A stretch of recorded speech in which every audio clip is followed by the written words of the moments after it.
You know, this is the big reason I got this solo skiff, so I can get out here in the summertime and chase a lot of these fish, breaking fish, the birds, the big roaming schools.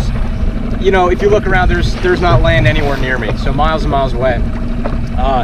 It's really tough to get out here in just a proper kayak. It should just take me hours instead of maybe a half hour, 45 minutes to get to the fishing ground. So, you know, I think this that way. All right, and all I'm gonna do is keep an eye on my side scan and just keep moving until I find that school again. In fact, there's a couple fish onto the side. That's not exactly what I'm looking for. I'm gonna keep looking. You know, oh, there's a school. So, man, this mega imaging is really nice. Let's see if I can hook 13 foot of water. Let it touch down. A few sharp jerks.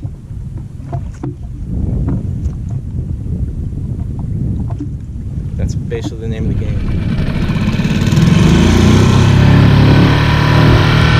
Fun little fish. Put a nice bend in the rod. This is a nice fish. It's a very nice fish. You gotta be able to track those fish down. And so if they're not breaking the surface, you gotta get like close to the board. So I didn't get an official measurement, but it was an over 30 fish.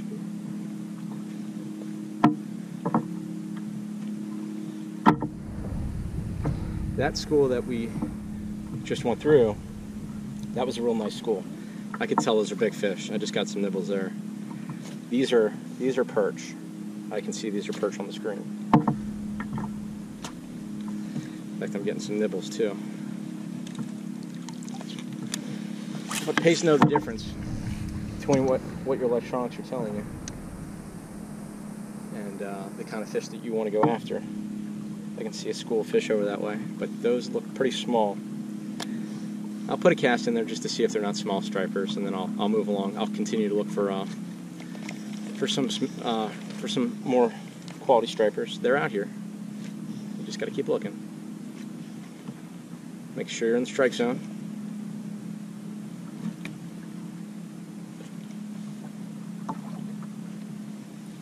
Yeah, these don't appear to be stripers. These are just bait or perch. All right. Let me bring this in, and I'm going to set this right here at the ready. And what I'm going to do is plug that back in, and now you can see I can cruise around. And I use this over here.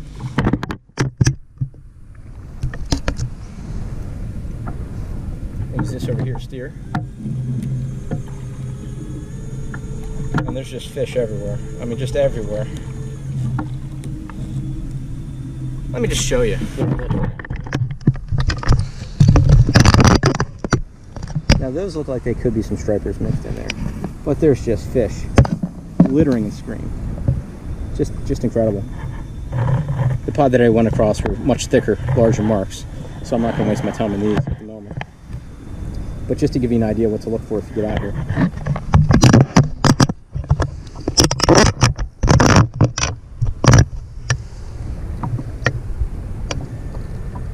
Now I'm going to switch the screen real fast to include the map so I know which areas that I'm tracking. I'm big on having the GPS here.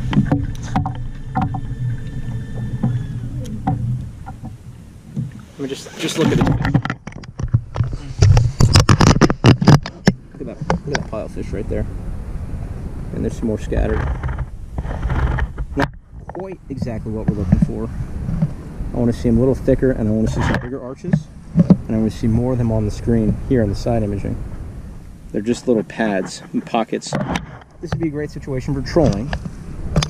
That's not really how I want to catch them today. Yeah, so cruised around a little bit, used the Torqeedo, move about silently, and found the fish. Again, we want to do our best to Just go really quickly. Let's certainly keep it. That's about a 21-inch fish, but I'm not keeping that in the fish. Just gonna get that back in the water as quickly as possible. There you go. Yeah, barbless hooks help a lot in this situation. And we're gonna go right back to get another one.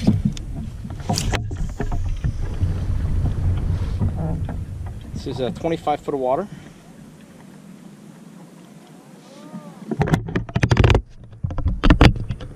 We definitely got a lot of fish here. Let's see if I can pull another one up. Just some quick jerks, and make sure it falls all the way back down to where it came from. You don't want to be riding up in the water column.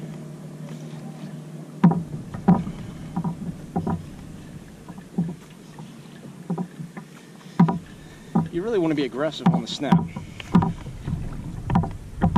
Just sort of wakes him up. There we go. There we go. There we go. That feels pretty good. Let's see what it ends up being.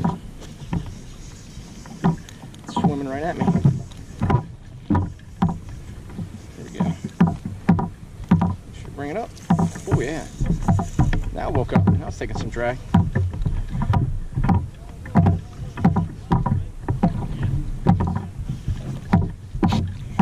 This one feels pretty good. This one feels pretty good. Wow. A lot of fun on light tackle. In 30 foot of water here, I'm using a 1 ounce GI jig. Real nice sharp hooks. And real good at the hook keeper. Keeps those BKDs on real nice. There we go. There's a really pretty fish. Really pretty fish.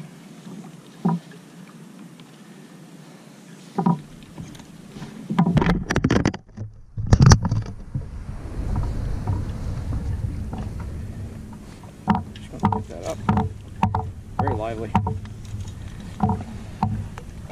Very, very lively.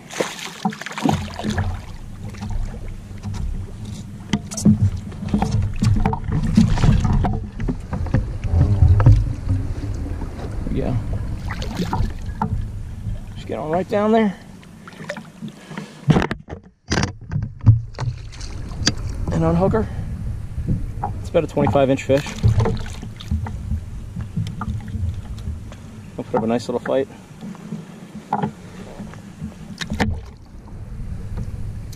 There we go. Got a pretty fish. Make sure she swims away nice. Beautiful. And up.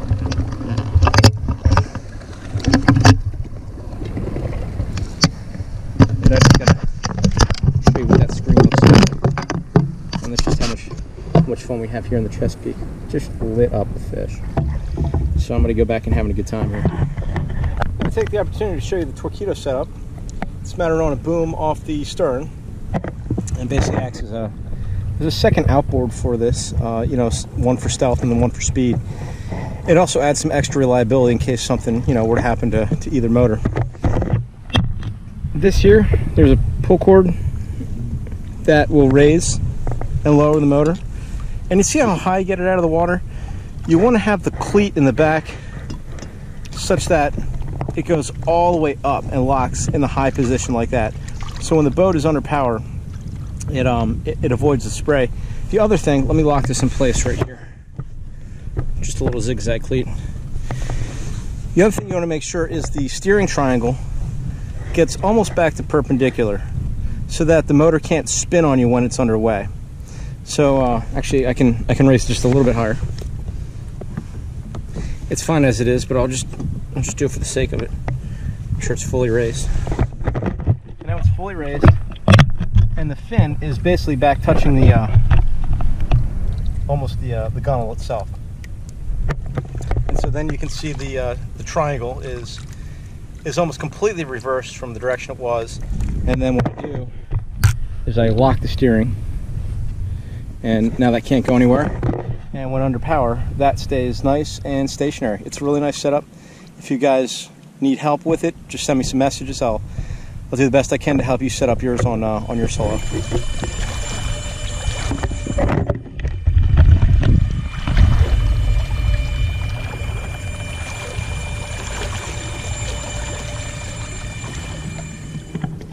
You know, the other thing worth noting is that fish generally tend to hit as you retrieve lure only in the same direction, or in one direction, and it's oftentimes, you know, with the current, across current. For whatever reason, casting it southwest has attributed to every single fish today. So when you key in something like that, you just keep doing it. You don't question too much. You keep doing it until it stops working. No other retrieval methods have worked, so it's important to pay attention to some of those smaller details. Again, presentation is king, and it makes all the difference in the world a lot of times. I think I've got off the fish here. Decided to go scoot on back, bring that in.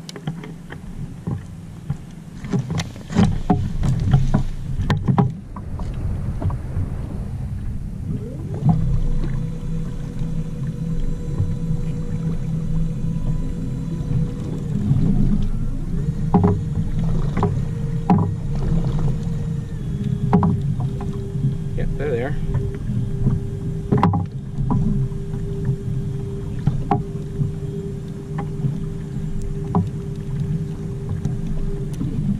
Cut her off right there. And put in another cast.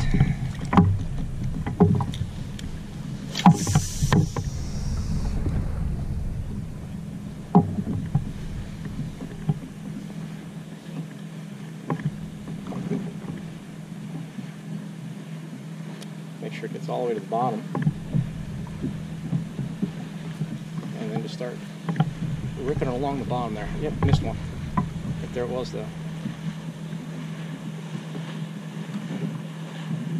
You tend to work a faster cadence when you're excited, so you got to temper your enthusiasm a little bit sometimes.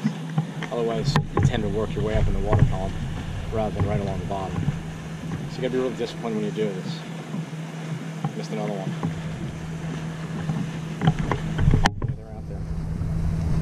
Missed another one. And we're in the hot zone here. The other thing I notice is when I cast it out there, they seem to hit when it's a little further out, which if you pay attention to my books, I wish I could tell you which page it's on, but pay attention to my jigging book, it means that the fish want a little more of a swim than a bounce, and you'll find that from time to time.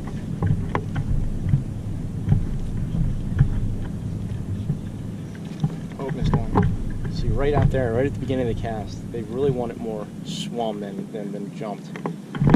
So those are some of the key observations you want to make to better your odds. You just spend more time doing things that are productive. So I'm not even going to waste my time right here.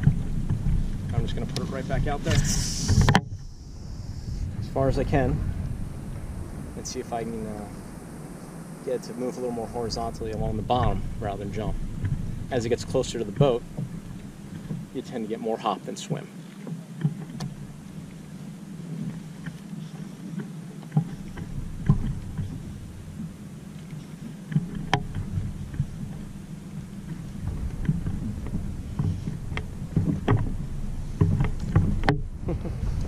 Once again, another southwest cast.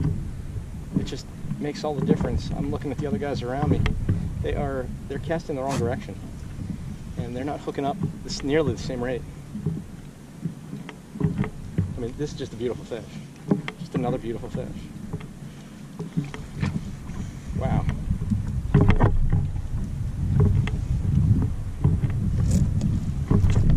Pull me all around. I mean, this is just an incredible summer fish right here. Wow. Just taking drag. Just taking the drag here.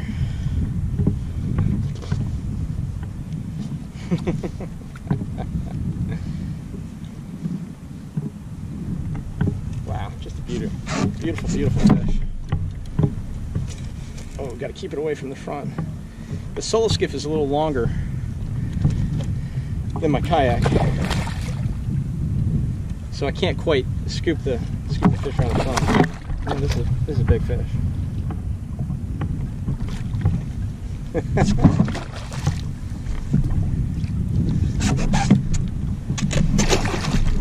good hook set.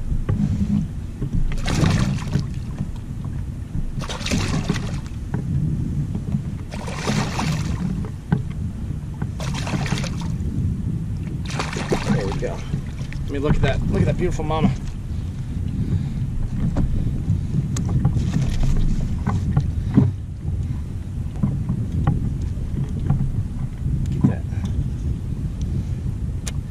Get that fish back in the water very quickly.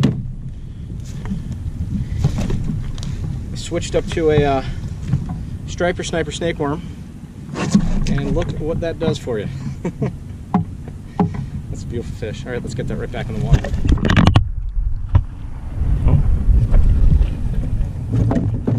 I want to make sure.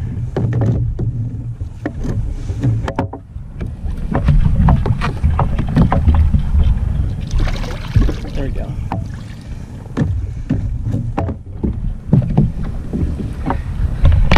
Sometimes they take a second to wake up. She swam away and then came back up. So one more nudge, just a little more convincing, and she's back in the water. That's where I like them. So after a full day of fishing on the solo skiff, the way I have it rigged up with the 6 horsepower on it and the Torqeedo, the 2 outboards on it, as well as the weight situation. I've got the gas tank here, the way the rods are laid out. I just absolutely love this thing. This thing is just a blast. It's nimble like a kayak. I can move fast like a boat. I mean, it really is everything I hoped it would be. And I'm looking forward to getting a lot more hours on here, getting a lot more fish, and give it another shot. Because this thing, I think this thing is going to change how we fish on the bay, at least for a lot of people, certainly for me.